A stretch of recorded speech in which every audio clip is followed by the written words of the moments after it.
Hello everyone and welcome to my channel. तो आज हम जिस टॉपिक पे डिस्कस करने वाले हैं वो है पॉलीफार्मेसी। तो इस वीडियो के आखिर तक बने रहिएगा, बहुत इंफॉर्मेटिव वीडियो होने वाला है।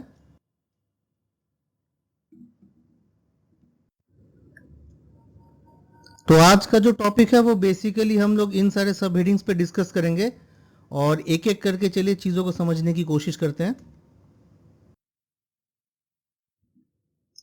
सबसे पहले तो ये समझते हैं कि पॉलीफार्मेसी क्या है, what is polypharmacy. So polypharmacy का मतलब बेसिकली होता है कि concurrent use of multiple medications. इसका मतलब यह है कि जब पेशेंट को एक साथ कई सारी दवाइयां चल रही हो, उस कंडीशन को हम बोलते हैं पॉलीफार्मेसी।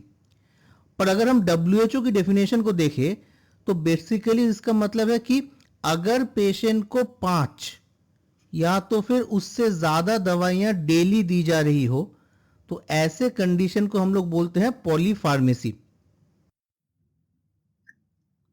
सो अब हम देखते हैं what is the causes of polypharmacy, क्या रीजन है इस पॉलीफार्मेसी होने का। सबसे पहला रीजन तो यह है, मोस्ट कॉमनली जो पाया जाता है वो है कि पेशेंट को जब मल्टीपल डिजीजेस होता है, राइट। जैसे कि ओल्ड एज पॉपुलेशन में पाया जाता है। सपोज आपके पास कोई एक पेशेंट हुआ जिसको हाइपरटेंशन भी है, डायबिटीज भी है और उसको पोस्ट एमआई का पेशेंट भी है। तो ऐसे पेशेंट्स में ऑब्वियसली नंबर ऑफ मेडिकेशंस कई ज्यादा होंगे, राइट। तो ऐसे कंडीशन में स्पेशली ओल्ड एज पॉपुलेशन में हम लोगों को देखा जाता है कि पॉलीफार्मेसी के चांसेस काफी हाई होता है। नेक्स्ट पॉइंट है what is the skill of the prescriber. जो आदमी उस को भी डॉक्टर उस पेशेंट को देख रहा है उसकी स्किल क्या है। कई बार क्या होता है कि हम लोग पेशेंट को सिम्टोमेटिकली मैनेज करने की कोशिश करते हैं, राइट। जैसे कि सपोज कि किसी को बुखार हुआ तो हमने बुखार की गोली दे दी, पेट दर्द हो गया तो पेट दर्द की गोली दे दी, खांसी हो गया खांसी की गोली दे दी, नींद नहीं आ रही है उसके लिए गोली दे दी। तो बिना हम किसी भी डायग्नोसिस में पहुंच के अगर हम लोग सिर्फ और सिर्फ सिम्टम्स का इलाज करने की कोशिश करते हैं तो उस केस में यह देखा जाएगा कि चांसेस ऑफ पॉलीफार्मेसी काफी ज्यादा हाई होती है। नेक्स्ट पॉइंट क्या है कि मल्टीपल प्रेस्क्राइबर्स। अब जैसे एक पेशेंट को कई सारे डॉक्टर्स देख रहे हैं, वो कभी किसी के पास जा रहा है, कभी किसी और के पास जा रहा है, किसी को कभी व्हाट्सएप से भी ट्रीटमेंट करवा रहा है। तो इन सारे कंडीशंस में भी चांसेस ऑफ पॉलीफार्मेसी बढ़ जाती है। फिर हमने क्या बोला, एक हमने ऑलरेडी डिस्कस किया था कि एल्डरली पॉपुलेशन में। अब एल्डरली पॉपुलेशन में ऑब्वियसली मल्टीपल बीमारियां होने की चांसेस ज्यादा होती है। दूसरा कि बहुत सारी बीमारियां क्रोनिक होती है, तो इसीलिए नंबर ऑफ मेडिसिन ज्यादा हो जाते हैं। एक और पॉइंट जो है बहुत इंपॉर्टेंट है वो है transition of care. Transition of care मतलब क्या है कि सपोज कोई भी पेशेंट एक हॉस्पिटल से दूसरे हॉस्पिटल में शिफ्ट हो रहा है, तो इस शिफ्टिंग के दौरान जब वो एक हॉस्पिटल, सपोज हॉस्पिटल 1 से वो डिस्चार्ज हुआ तो उसके डिस्चार्ज के कुछ मेडिकेशंस होंगे। फिर जब वो हॉस्पिटल 2 में पहुंचेगा या हॉस्पिटल 2 में जब वो ट्रांसफर होगा तो उसका हॉस्पिटल 2 के कुछ मेडिकेशंस होंगे। तो बहुत बार ये देखा जाता है कि ये दोनों मेडिसिन लोग एक दूसरे के साथ कंपेयर नहीं करते। इसकी वजह से क्या होता है कि नंबर ऑफ मेडिकेशंस बहुत ज्यादा हो जाते हैं। नेक्स्ट क्या है, नेक्स्ट है प्रेस्क्राइबिंग कैस्केड। अब prescribing cascade most of the time देखा जाता है जब हम एडीआर्स के साथ डील कर रहे होते हैं, राइट। सपोज किसी भी पेशेंट को किसी एक मेडिसिन की वजह से कोई एडवर्स ड्रग रिएक्शन हुआ और उस एडवर्स ड्रग रिएक्शन को मैनेज करने के लिए मैंने एक और दवाई चला दी, ठीक है। अब उसकी वजह से कुछ और एडवर्स रिएक्शन और दवाई चला दी। इसका मतलब है कि बिना ये पता करे हुए कि वेदर वो पेशेंट का एडीआर था कि कोई नया सिम्टम था, ब्लाइंडली दवाई चल रही है। इन सारे कंडीशन में कभी कभी प्रिस्क्राइबिंग कैस्केड हो जाता है। इस केसेस में भी पॉलीफार्मेसी आपको देखने को मिलेगा। और एक और चीज जो काफी ज्यादा प्रिवेलेंट है वो है बहुत ज्यादा ओवर द काउंटर ड्रग्स होना और सेल्फ प्रिस्क्राइबिंग बिहेवियर होने के लिए। तो ये सारे मेन रीजन है जिसकी वजह से पॉलीफार्मेसी डेवलप करती है। अब क्या है कि पॉलीफार्मेसी के बेसिकली 2 टाइप्स हो सकते हैं। सबसे पहला टाइप होता है वो जिसको हम बोलते हैं एप्रोप्रिएट पॉलीफार्मेसी। अब एप्रोप्रिएट पॉलीफार्मेसी क्या क्या मतलब है कि एप्रोप्रिएट पॉलीफार्मेसी में सपोज आपके पास एक पेशेंट है और उस पेशेंट को डायबिटीज भी है, उस पेशेंट को हाइपरटेंशन भी है और जैसे कि मैंने पिछले एग्जांपल बोला था वो पोस्ट एमआई पेशेंट भी है। अब ऑब्वियसली ऐसे पेशेंट में नंबर ऑफ मेडिसिन कई ज्यादा होंगे। इन ऑल पॉसिबिलिटीज 5 से ज्यादा मेडिसिन चल रहे होंगे। तो हाँ, बाय डेफिनेशन ये पॉलीफार्मेसी तो है, लेकिन ये एक एप्रोप्रिएट पॉलीफार्मेसी है क्योंकि पेशेंट का जो कंडीशन है वो बेसिकली डिमांड कर रहा है कि 5 से ज्यादा मेडिसिन चले। दूसरा तरीका क्या हो, दूसरा एक और पॉलीफार्मेसी क्या है, वो है इनएप्रोप्रिएट पॉलीफार्मेसी। एंड बेसिकली इसी चीज के ही, यही चीज वो है जो डेट्रीमेंटल होता है बहुत टाइम पे पेशेंट के हेल्थ केयर के लिए। जिस इनएप्रोप्रिएट पॉलीफार्मेसी कब हम बोलेंगे कि जब जरूरत नहीं है पेशेंट को लेकिन उसकी दवाइयां चल रही है, उस कंडीशन में हम उसको बोलेंगे इनएप्रोप्रिएट पॉलीफार्मेसी। अब कुछ कंडीशंस होते हैं जब हम बोलेंगे पेशेंट को एप्रोप्रिएट पॉलीफार्मेसी है। सबसे पहला कंडीशन क्या है कि जो मेडिसिन हम प्रेस्क्राइब कर रहे हैं, जो मेडिसिन हम अभी पेशेंट को दे रहे हैं, उनका पर्पस है कि कोई पेशेंट को थेराप्यूटिक बेनिफिट मिले। राइट, सपोज आज मैं किसी पेशेंट को दवाई दे रहा हूं तो मैं ये चाहता हूं कि पेशेंट को उसकी थेराप्यूटिक बेनिफिट मिल जाए। दूसरा पॉइंट क्या है कि वो थेराप्यूटिक बेनिफिट जो है वो या तो अब मिल रही है, करेंटली पेशेंट को मिल रही है, या तो फिर रीजनेबल चांस है कि उसको फ्यूचर में ये चीज मिले। जैसे suppose anti depression medicine start होने में या उनका एक्शन आने में लमसम 2 हफ्ते के आसपास लग जाता है। तो अब जब मैं पेशेंट को एंटी डिप्रेशन मेडिसिन चलाऊंगा भी, तो एक तो मैं चाहता हूं कि पेशेंट का जो डिप्रेशन है उसके अगेंस्ट वो मेडिसिन काम करे। सेकेंड यह है, अगर अभी नहीं काम कर रहा, इमीडिएटली नहीं काम करेगा, तो एटलीस्ट फ्यूचर में उसके चांसेस है कि वो मेडिसिन अपना काम करेगा।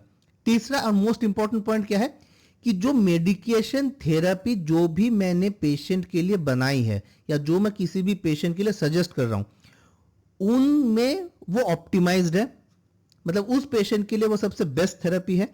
एंड जो रिस्क्स हैं ऑफ एडवर्स ड्रग रिएक्शन उसको हमने मिनिमाइज करा है।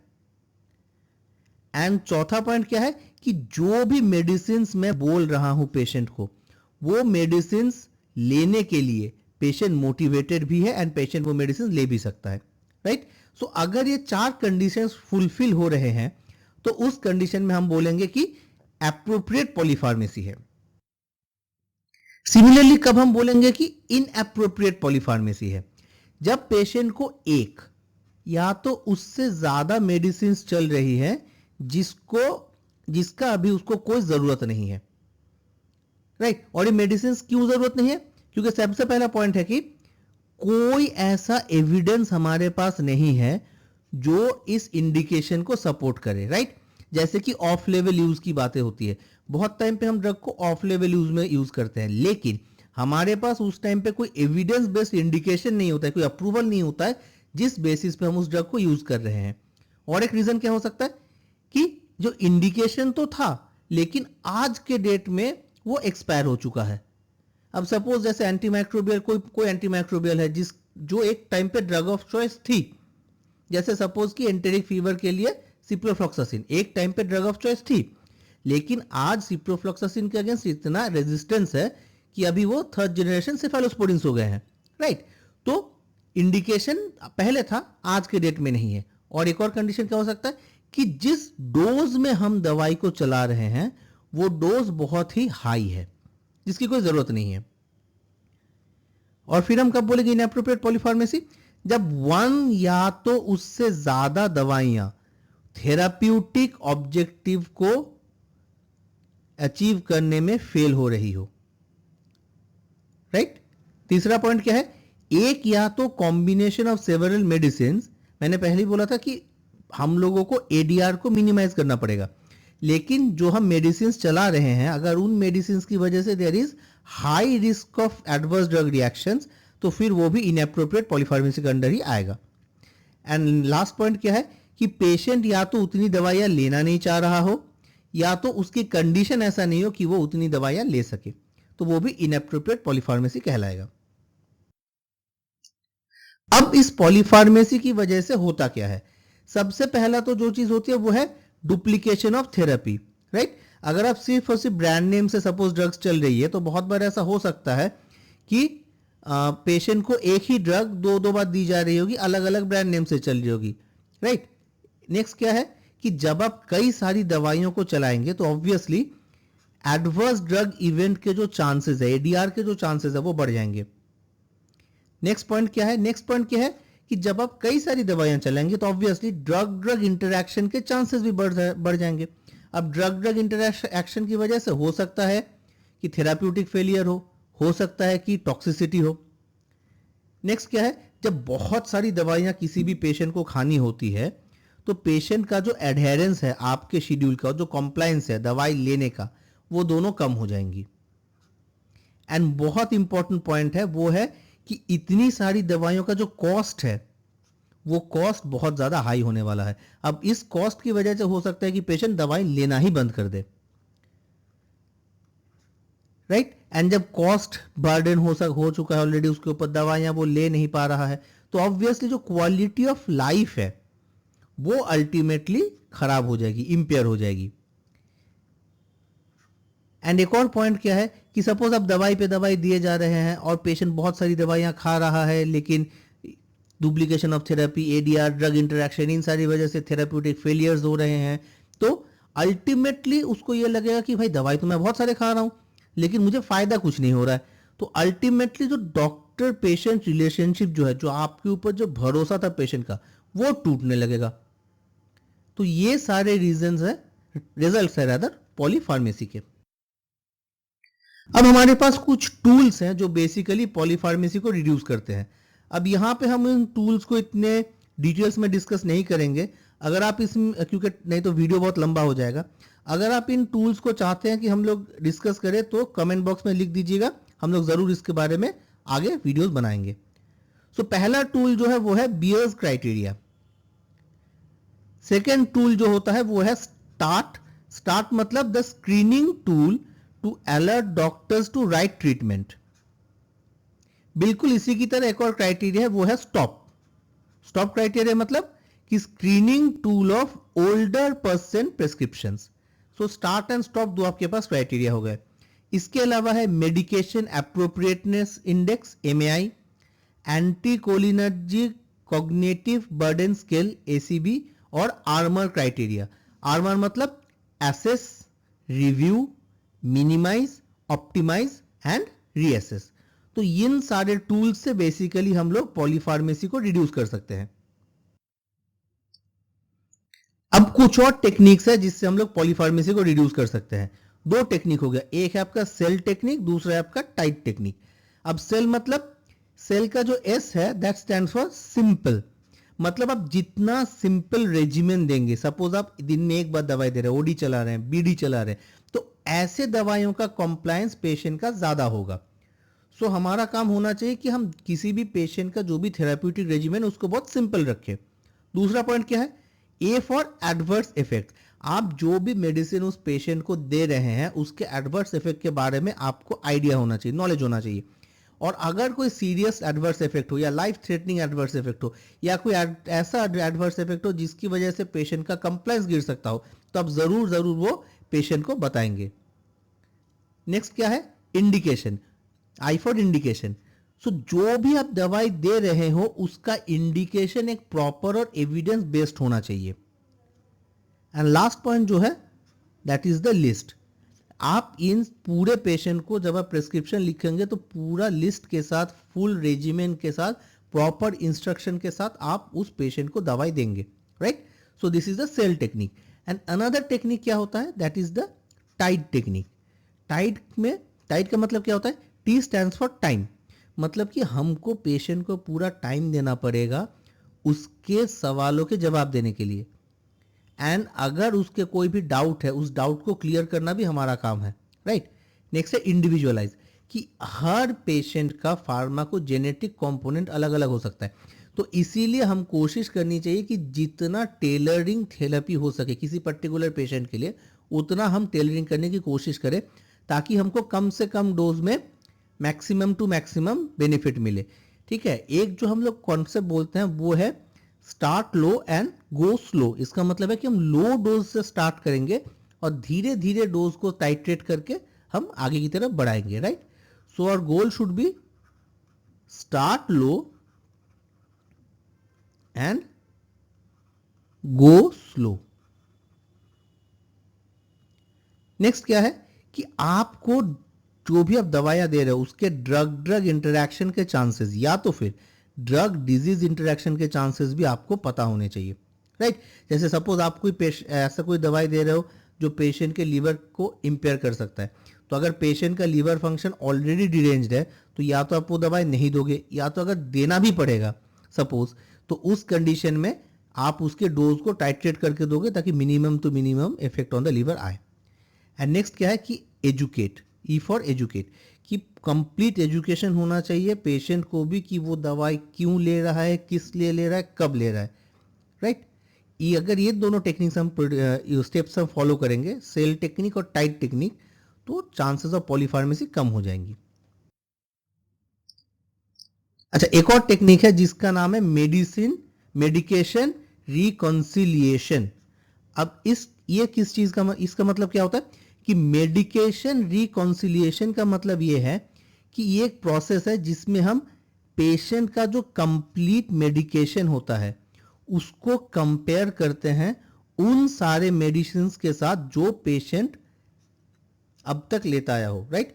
दैट इज पेशेंट का current medicine along with patient का पुराना मेडिसिन, पूरा रिकॉर्ड हम लोग कंपाइल करते हैं।